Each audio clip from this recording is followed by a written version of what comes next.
Salut à tous, c'est Val. Aujourd'hui, on se retrouve pour une nouvelle vidéo, format long cette fois-ci. Et mon objectif à travers cette vidéo, ça va être de te partager une roadmap qui va te permettre, si tu es débutant ou e-commerçant pas encore rentable, de passer de zéro jusqu'à la rentabilité et la première boutique qui va te rapporter de l'argent. Mon objectif principal à travers cette vidéo, c'est de te partager un maximum de valeur, le tout 100% gratuitement. Et la vidéo que je suis en train de te tourner et que tu es en train de regarder, sache que c'est vraiment celle que j'aurais rêvé avoir lorsque j'ai commencé. Tu vas voir que la roadmap que je te propose, elle est constituée de 4 blocs principaux et ces 4 blocs, c'est selon moi ce qui constitue en réalité le e-commerce rentable en 2026 et tu vas pouvoir actionner et mettre en place toutes les étapes de cette roadmap directement après cette vidéo. Je sais que quand tu débutes ou tu es dans une phase où tu n'es pas encore rentable, tu es probablement extrêmement perdu, tu sais pas trop quoi faire en réalité et ça fait plusieurs mois que tu essayes en vain et ça ne fonctionne pas. Ce que je te propose ici avec cette roadmap, c'est que tu regardes la vidéo, tu as les 4 blocs principaux. Très important, ces 4 blocs que je te propose, il faut les réaliser dans un ordre chronologique, à savoir qu'ici, on aura le bloc 1, fondation, qu'il faudra faire en premier. Le deuxième bloc, ça sera autour de l'offre que tu vas amener autour de ton produit. On parlera ensuite d'acquisition dans le troisième bloc. Et pour tous ceux qui ont réussi leur testing, on passera ensuite au bloc scale et optimisation.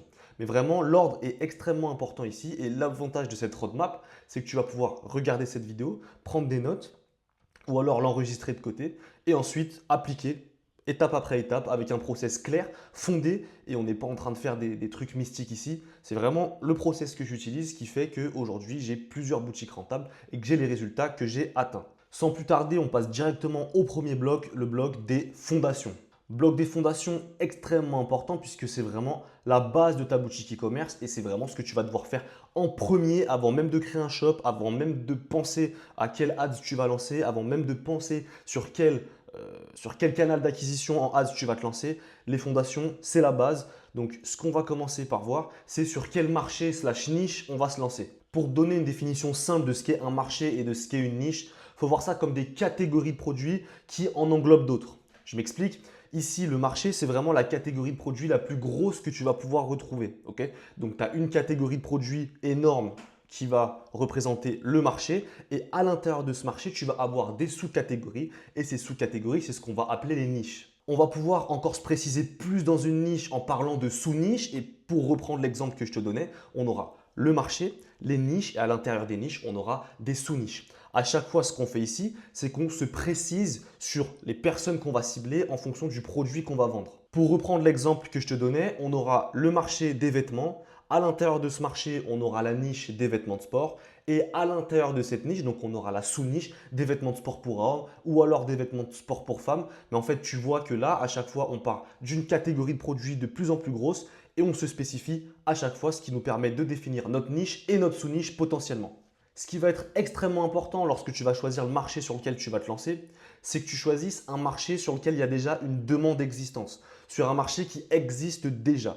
Je m'explique par exemple quand tu commences en e-commerce, je vois énormément de débutants qui ont peur de la concurrence. Ils voient que le produit sur lequel ils veulent se lancer est déjà lancé par d'autres shops, donc par d'autres concurrents, et ça leur fait peur et au final, ils ne lancent pas le produit.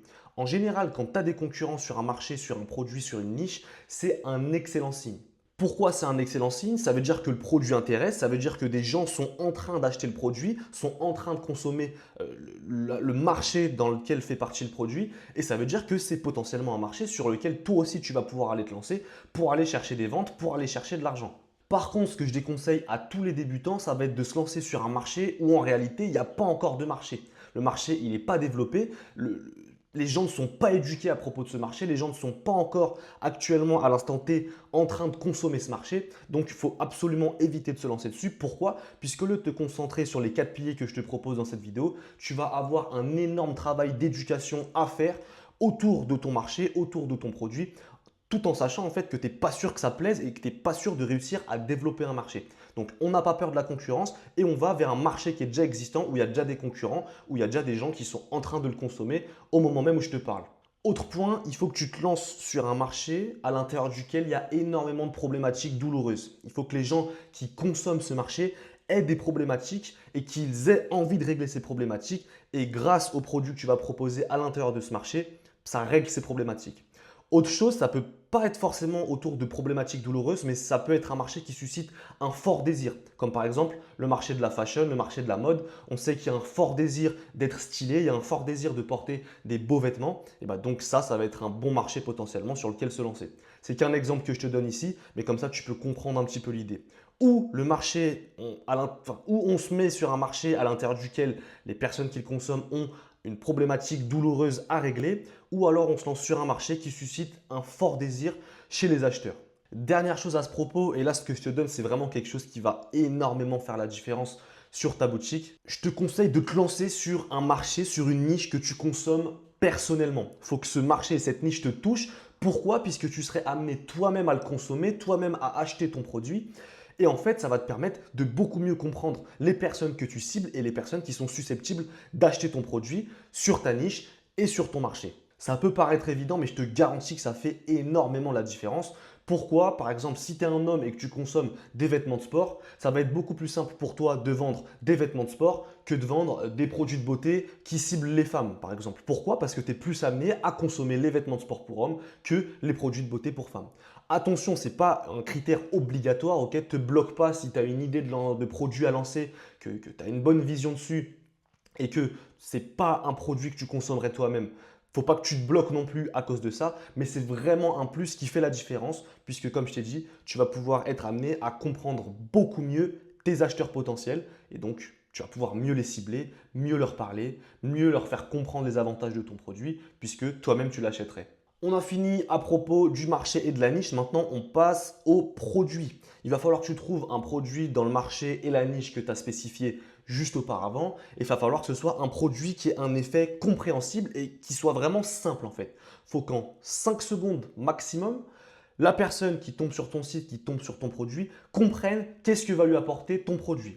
Donc on cherche toujours des produits simples, des produits compréhensibles, pas des produits comme je te l'ai dit où il n'y a pas de marché, où les gens ne sont pas éduqués à leurs propos et où tu auras derrière tout un travail d'éducation qui est vraiment un travail lourd en fait et ce n'est pas ton objectif premièrement quand tu es en testing, quand tu fais du e-commerce. C'est pourquoi on va chercher à se lancer sur un produit simple et compréhensible où les personnes sont déjà éduquées. Comme je te l'ai dit, ça rejoint ce que je t'expliquais par rapport au marché, mais il faut que ton produit ou résoudre une problématique douloureuse ou dans un autre cas, comble un désir en fait auprès de la personne qui achète. Comment est-ce qu'on va faire pour trouver un produit simple? Comme je suis en train de te le dire, il y a énormément de méthodes qui existent. Ici, dans cette vidéo, je t'en parle de deux puisque le but, c'est pas d'entrer vraiment dans le détail. Le but ici, c'est que je te donne les grandes lignes qui vont te permettre de lancer un e-commerce rentable en 2026. Mais ce que je te propose d'utiliser premièrement, c'est quelque chose dont tu as probablement entendu parler, mais c'est vrai, c'est efficace, ça fonctionne. C'est quelque chose que j'utilise.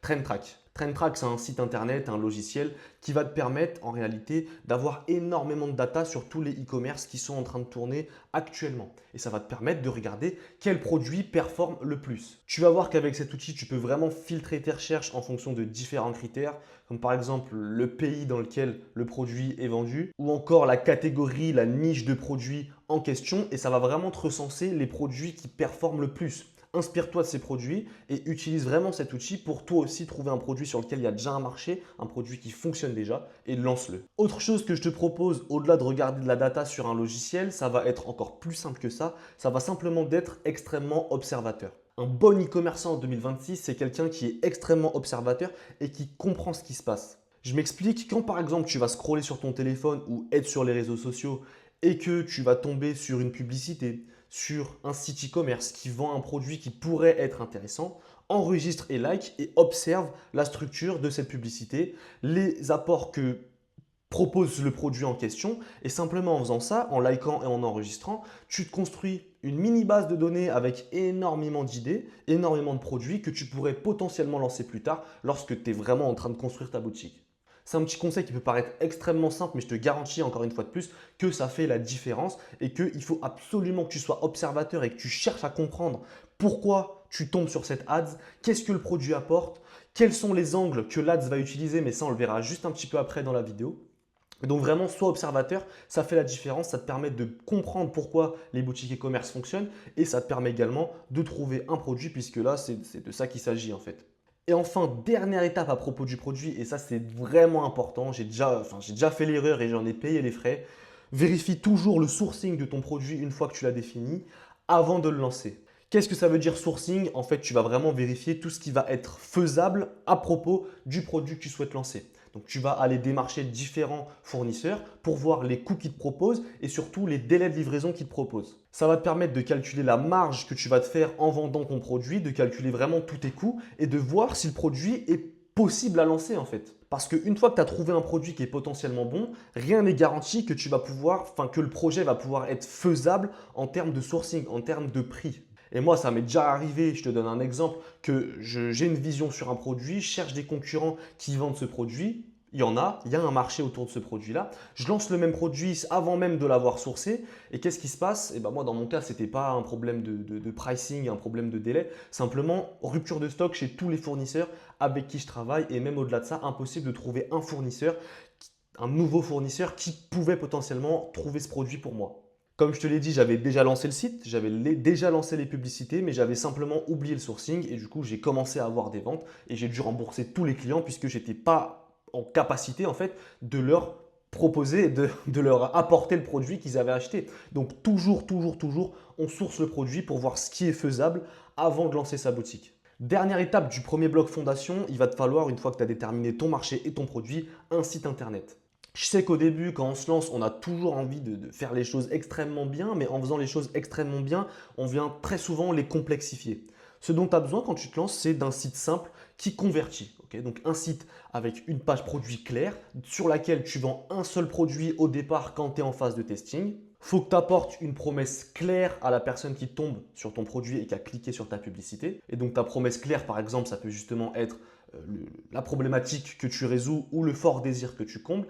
Et il faut surtout que sur ton site internet, il y ait une forte preuve sociale. Donc on veut énormément d'avis, énormément de retours clients et c'est ça qui va apporter de la confiance à la personne qui tombe sur ta page et ce qui va t'amener à vendre beaucoup plus en fait. Donc j'en ai fini avec le premier bloc. S'il y a un truc à retenir, donc surtout une erreur à éviter en fait ici, c'est faut pas vouloir faire pro directement en fait. C'est ce que je t'expliquais. Quand on veut trop bien faire, on a tendance à complexifier et en e-commerce, ce qui fonctionne, c'est la clarté, c'est la simplicité, c'est l'efficacité. Donc, on va vraiment chercher à faire quelque chose de clair, pas quelque chose de complexe. Deuxième bloc de cette vidéo et cette fois-ci, on va passer à l'offre. Offre extrêmement important, j'ai même envie de dire plus important que le produit et le marché sur lequel tu te lances et on en parle directement. Petite précision ici, mais sache que si tu veux appliquer la roadmap que je te propose à ton cas précis, tu peux réserver un appel 100% gratuit avec moi et le but de cet appel, c'est qu'on voit ensemble ce qui ne va pas et ce qu'on pourrait mettre en place pour que tu lances ta première boutique rentable. Tu verras qu'il y a le tout en description. Comme je te l'ai dit, c'est 100% gratuit. Mon but, c'est de t'apporter un maximum de valeur ici. Qu'est-ce que c'est qu'une offre rentable en 2026? C'est simplement ton produit et la promesse qui accompagne ce produit, plus un avantage, plus énormément de preuves sociales. Tout ça, c'est ce qui va constituer ton offre et c'est ce qui va permettre au client et à la personne qui tombe sur ton site de comprendre pourquoi il a besoin d'acheter ce produit, pourquoi est-ce qu'il l'achèterait chez toi? Donc ça va se faire à travers les avantages que tu vas lui proposer et qu'il ne retrouvera pas chez un autre concurrent. Et pourquoi il doit l'acheter maintenant? Ces questions et par conséquent l'offre que tu vas pouvoir construire, tu vas pouvoir le faire autour de différents angles marketing. Ça peut être par exemple la résolution que va apporter ton produit. Ça peut être le gain de temps que tu vas apporter à ton client. Ça peut être la simplification de sa vie. Ça peut être les économies qu'il va faire en achetant chez toi. Ça peut être les résultats rapides que va lui proposer ton produit. Ça peut être les erreurs qu'il va éviter en achetant ton produit. On peut faire ça pendant longtemps, mais là, je te propose quelques angles qui sont efficaces. C'est évidemment à toi de les adapter en fonction du produit que tu vas vendre et en fonction des personnes que tu cibles. Autre chose extrêmement importante ici, la livraison. La livraison payante, c'est quelque chose qui freine énormément d'acheteurs. Et il y a trop de débutants qui ne savent pas bien paramétrer les livraisons sur leur boutique. Donc, c'est encore une fois, le but, ce n'est pas de rentrer dans le détail dans cette vidéo ici. Comme je te l'ai déjà dit, c'est de te donner les grandes lignes. Mais sache qu'à travers cette chaîne YouTube, je vais faire énormément d'autres vidéos où on entrera vraiment dans le détail. Donc, je te conseille déjà de t'abonner et de liker cette vidéo. Et si tu as vraiment toutes les questions possibles, tu me les poses en commentaire, j'y répondrai avec grand plaisir. Et donc, ce que je te disais, c'est qu'il faut absolument paramétrer les livraisons gratuites. Et comment tu vas pouvoir paramétrer les livraisons gratuites et continuer à gagner de l'argent, c'est ça que je veux dire, c'est que dans ton sourcing de produits, il faut toujours que tu sources le produit et que tu saches le coût de livraison. Et ensuite, en fonction du produit plus livraison, tu peux fixer un prix sur ton site qui va te permettre de gagner de l'argent et pas d'en perdre à cause de la livraison. Mais lui, ton client, il ne sait pas qu'il paye la livraison en amont à l'intérieur du prix du produit et toi, ça te permet d'utiliser comme argument marketing sur ton site livraison gratuite. Et ça, vraiment, c'est quelque chose d'obligatoire. La livraison gratuite, au tout départ, c'est obligatoire. Pourquoi? Parce que une fois que tu as convainc la personne de cliquer sur ton ads, d'acheter ton produit, il est sur la page de paiement, il voit que la livraison est payante, énorme frein à l'achat. Donc livraison gratuite, obligatoire. Donc là, je me suis vraiment penché là-dessus parce que c'est extrêmement important. Mais pour revenir à l'offre, tous ces angles marketing, ça va te permettre de préciser ton offre et de répondre à ces 3 questions. Et l'erreur que font énormément de débutants, c'est simplement de penser que le produit est suffisant.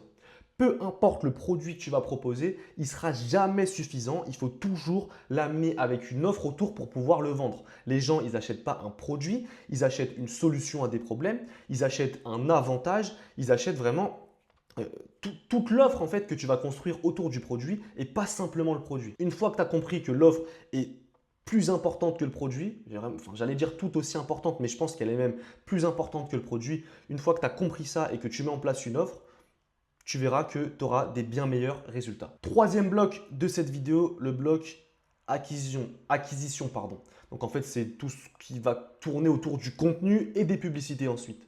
La première chose à savoir, quand tu vas te lancer en e-commerce, ton but en fait, ça va vraiment être de tester des produits. Donc quand tu testes des produits, il faut vraiment que ça soit rapide et que tu ne perdes pas de temps à t'obstiner sur un produit pour qu'au final, ça ne fonctionne pas. Le but ici, c'est pas de perdre de temps avec la création de contenu, en commandant le produit que tu souhaites vendre, en le recevant chez toi. Donc là, déjà, tu perds peut-être une semaine à 10 jours. Ensuite, il va falloir que tu tournes ton propre contenu sur le produit que tu n'es même pas sûr de vendre ensuite puisque tu n'as pas fait le testing. Donc, on ne va pas du tout procéder comme ça. Nous, comment on va créer le contenu en e-commerce pour pouvoir tester rapidement? On va faire ce qui s'appelle de la récupération de contenu. La récupération de contenu, c'est extrêmement simple. C'est le fait d'aller chercher et de voler en réalité des vidéos des concurrents et des personnes qui ont déjà mis en avant ton produit sur les réseaux sociaux et ensuite les réutiliser de façon intelligente. On ne va pas copier-coller bêtement parce que sinon ce serait vraiment du pur vol. Ici, on va chercher la base chez les concurrents et chez les gens qui mettent en avant le produit en vidéo ou en photo.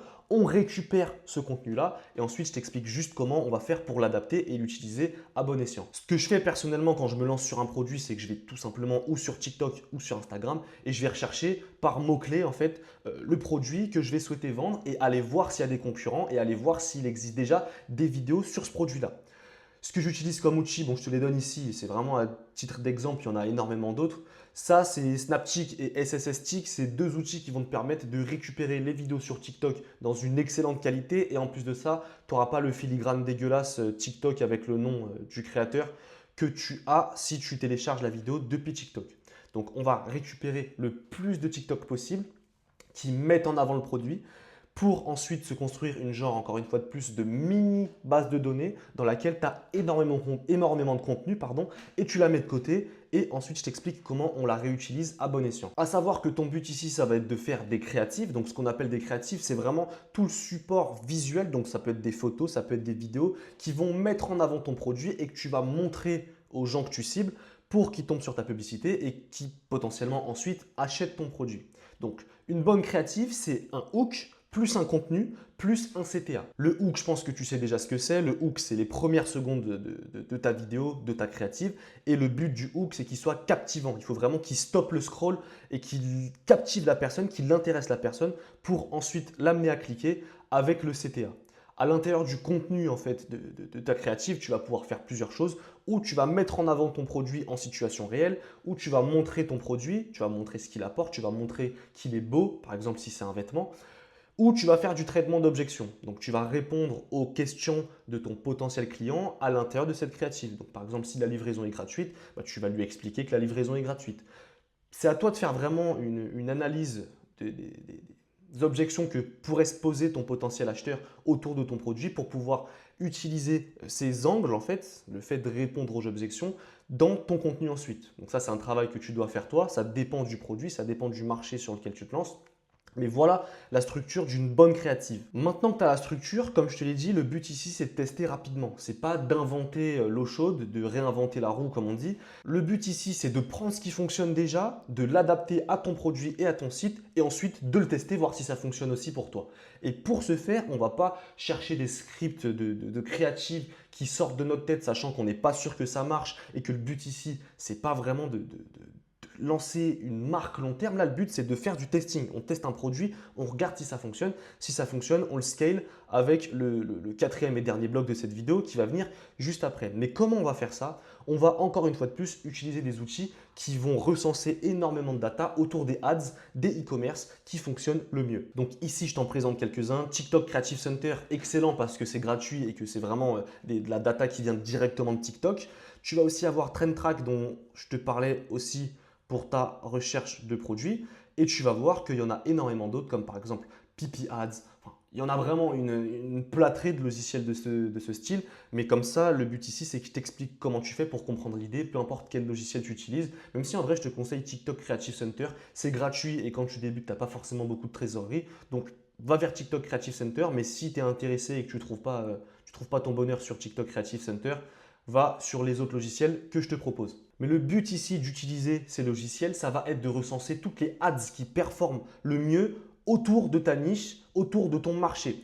Comment tu vas pouvoir vraiment préciser ta recherche en fonction de ta niche, en fonction des creatives qui fonctionnent le mieux dans cette niche? C'est pareil qu'avec TrendTrack, tu verras que tu peux sélectionner énormément de filtres qui sont basés sur différents critères. Donc le pays dans lequel le produit est vendu, le top en termes de pourcentage de conversion. Donc on va vraiment aller chercher le top 1%, entre 1 à 5% des créatives qui performent le mieux en termes de conversion toujours. Tu pourras spécifier le type de produit qui est vendu au niveau de ces ads. Et ton objectif à toi, ça va vraiment être de consommer énormément de ces ads-là. Et dès que tu trouves qu'une ad est intéressante et qu'elle respecte les critères de performance que je t'ai énoncés juste avant, tu notes toute la structure de l'ads, absolument toute la structure. Que ce soit le hook, que ce soit le contenu, que ce soit le CTA, tu le notes sur un papier, sur ton PC, peu importe où, mais tu vas faire ça pour énormément de créatives. Donc là, tu te mets en mode consommation de ads qui fonctionne, tu notes tous les angles et toutes les structures de ces ads, et ensuite, toi, ton objectif, je te le rappelle, mais c'est que tu as récupéré énormément de contenu, donc tu as en théorie ta mini-base de données avec énormément de contenu autour de ton produit. Et le but, ça va être de réadapter ce contenu en fonction des structures des ads qui fonctionnent déjà que tu as pu observer. Et là, tu as des créas qui sont potentiellement gagnantes et là, tu as des créas que tu vas pouvoir utiliser dans tes publicités. Pour ce qui est des publicités, donc tu vas voir qu'il y a énormément de canaux d'acquisition. Pardon. Tu vas avoir TikTok Ads, Meta Ads, Google Ads, Snapchat Ads, énormément de différents canaux. Le but ici, c'est vraiment que tu te lances vers un canal d'acquisition et que tu réitères des tests sur ce même canal. Cela, c'est une erreur que je te donne. Il y a trop de débutants qui se lancent sur TikTok Ads, ils font leur premier testing, ça ne fonctionne pas, donc leur conclusion, alors que ce n'est pas du tout le cas, c'est que TikTok Ads, ça ne fonctionne pas. Ils vont ensuite aller sur Meta Ads, ça va faire exactement la même chose. Ils vont ensuite passer à Google Ads. Ils sont vraiment dans le syndrome de la recherche de l'objet brillant et au final, tu n'avances pas, tu ne tires pas de conclusion. Et ce qu'il faut savoir, c'est que chaque canal d'acquisition a vraiment ses codes, a vraiment ses manières de fonctionner. Donc, si tu te lances sur TikTok Ads et que ton premier testing échoue, c'est pas grave, on va en tirer des conclusions avec la data et ensuite, on va relancer un testing sur TikTok Ads. On ne saute pas de canal d'acquisition en canal d'acquisition parce qu'on perd du temps, on n'apprend rien et on n'en tire aucune conclusion. Et ton objectif ici, avant d'en tirer de la data, ça va être de faire une campagne sur 3 jours au minimum. Une fois que ces 3 jours sont passés, on observe la data. Donc, on va passer à la phase d'analyse qui est une des phases les plus importantes en e-commerce. Si tu n'as pas de data, tu ne peux pas ajuster ce qui ne fonctionne pas sur ton site. Tu ne peux pas avoir un bon e-commerce, tu ne peux pas vendre en fait. Le but d'un testing, c'est pas de OK, je teste un produit, ça marche pas, je passe à un autre. Okay, le but, c'est quand même d'aller vite, mais c'est de je teste un produit, j'observe la data que je tire avec mon testing et en fonction de cette data, j'ajuste pour avoir un meilleur testing la prochaine fois. Évidemment, on ne va pas s'obstiner au bout du deuxième, troisième testing raté. Si on a vraiment fait ce travail d'ajustement autour de la data, on ira peut-être s'orienter vers un autre produit. Mais le but ici, c'est d'en tirer quelque chose en fait de ce testing. C'est pas de lancer un testing et d'essayer de toucher le jackpot. On n'est pas au casino, c'est pas de la broscience, c'est pas du mysticisme l'e-commerce. On se base sur de la data, on réitère, on améliore ce qui ne va pas en fonction de cette data et ensuite on ajuste notre site. Et donc c'est ce que je t'explique brièvement ici. Si tu n'as pas de résultat, le but ça va être de repérer le goulot d'étranglement. Ce que j'appelle le goulot d'étranglement, c'est où est-ce qu'en fait tu vas perdre les personnes. Est-ce que tu les perds au niveau de tes créas et au niveau de tes publicités et donc du coup tu n'as aucune visite sur ton site et là donc du coup ce qu'il va falloir faire c'est changer tes créatives. Est-ce que tu les perds au niveau de la vente, donc tu as énormément de personnes qui arrivent sur ton site, donc tu peux en déduire que ce n'est pas tes créatives ni tes pubs qui sont mauvaises, mais c'est simplement la structure du site ou alors il y a quelque chose qui bloque sur le site. Ça va être à toi de le rechercher en fonction des métriques que tu vas pouvoir analyser et sur ta campagne publicitaire et sur ton site Shopify. Et le but de cette phase-là, c'est évidemment de générer des ventes et d'être rentable sur ton testing. Et si tu vois qu'il y a de l'engouement autour du produit et autour de ton testing, le but, ça va être ensuite de passer à l'étape 4, scale et optimisation. Mais tant que ce n'est pas fait, comme je te l'ai dit, on va être dans une phase d'ajustement jusqu'à ce qu'on ait des résultats avec notre testing. Et une fois qu'on a des résultats, on va aller à la partie 4. Le but de la partie 4, c'est une fois que tu as ton testing, donc tu commences à avoir tes premières ventes, ça va être de continuer sur cette lancée et pas juste de se contenter d'un testing qui fonctionne puisqu'il va forcément s'essouffler s'il n'y a pas un minimum de management, de gestion derrière qui va te permettre de scale. Donc voilà, une fois tes premières ventes validées, tu observes les métriques importantes et là, on va être dans l'optimisation. Puisqu'on sait que le produit vend, on sait que le produit intéresse. Maintenant, il va falloir le vendre mieux sans forcément dépenser moins. Donc ça, c'est une erreur que beaucoup de débutants font, c'est d'augmenter le budget beaucoup trop tôt et se scaler sans se baser sur de la data. Là, on est sur de la data et on va voir ce qu'on va potentiellement pouvoir améliorer. Donc, il va y avoir par exemple le site. Donc, si tu sais que tu as des bonnes stats forcément ici puisque tu vends, mais si tu sais que les stats ne sont pas suffisantes au niveau par exemple du taux d'ajout au panier par exemple, ou alors au niveau du taux de paiement réalisé, le problème vient potentiellement du site. Donc, tu vas pouvoir rendre ta page produit plus claire, ajouter des preuves à ton site pour encore plus de confiance pour la personne qui arrive sur ton site pour la première fois. Et en fait, simplement, tu vas rendre ton tunnel de vente plus fluide. Pareil avec ton offre. Une fois que tu sais que le produit fonctionne, tu vas pouvoir être encore plus créatif pour potentiellement créer des bundles, des packs, des lots. Tu vas pouvoir potentiellement proposer un cross-sell, donc un produit complémentaire qui va venir faire augmenter ton panier moyen. Le but ici, c'est que maintenant que tu sais que tu as un produit qui vend et un site qui vend déjà, optimise-le. Essaye d'en tirer le plus possible de façon intelligente en faisant augmenter le panier moyen, en augmentant le taux de paiement effectué. Toutes ces choses-là, c'est des micro-optimisations qui font qu'au final, tu vends énormément plus. Pareil avec les créas. Le but ici, ça va être, avec la data que tu en as tirée, de conserver les meilleures créas. Donc, tu regardes celles qui performent le plus dans tes 5 à 10 créas que tu as lancées au début.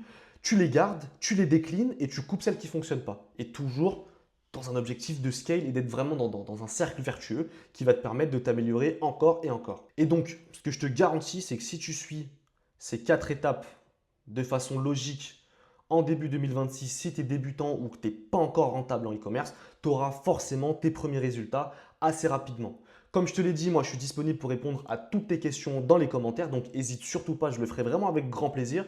Et un dernier petit point clé dont je voulais te parler, ça peut faire un peu bateau, ça peut faire un peu discours motivation à la con, mais le but ici, c'est vraiment que tu comprennes que ce qui est important en e-commerce et ce qui fait qu'un e-commerçant et une boutique e-commerce est rentable, c'est la constance. Sache que si tu es en train vraiment de te baser sur de la data et de réitérer sans cesse dans le but de t'améliorer et de réussir ton premier testing, et si tu as réussi ton premier testing dans le but d'améliorer toujours tes performances, tu es devant en fait la majorité des personnes puisque la majorité, elle fait un premier testing, elle met de l'émotion à l'intérieur de tout ça et elle ne se base pas sur de la data, sur des choses qui sont factuelles et elle abandonne en fait.